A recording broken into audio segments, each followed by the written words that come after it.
Akiaria hindi ya mushemanio wa kuririkana ciana iria ikoragwo na wathe wa kuigua guku bururi-ini, murugamiriri munene wa kiama gia ciana iria itaiguaga Francis Ng'ang'a niatetetie thirikari gukuririganirwo ni ciana iria iri na wathe wa kuigua makiria mathukuru-ini.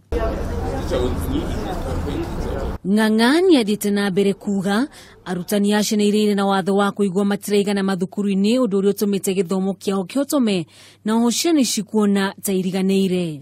We don't have sufficient teachers in schools for the deaf. And the few we have are being overworked because a teacher is supposed to teach about 12 children. And in the current situation, you find a teacher teaching about 30 children. It's not possible.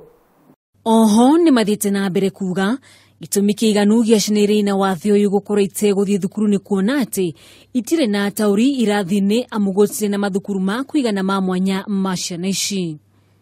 And in every institution, factory or college or anywhere, we want the government to make sure there is an interpreter, because that's where the problem is.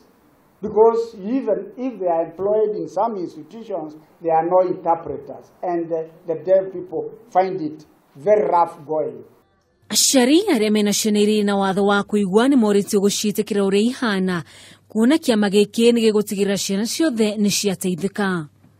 Who have taken their children to school, and we want to assure them that the society is determined to do everything possible to make sure every child in school, with the facility or without facility, will be guided through to get through the education system. Riu thirikari ni uritio kunyita itemi hari gutigirira ni aka thukuru cia kuigana cia mwanya cia ciana iria ina wathe wa kuigua na oho guteithiriria aciari ao hari gutigirira ni cia thoma. Handu-ini ha Kameme TV, Rĩtwa rĩakwa ni Wanjũgu wa Wachira.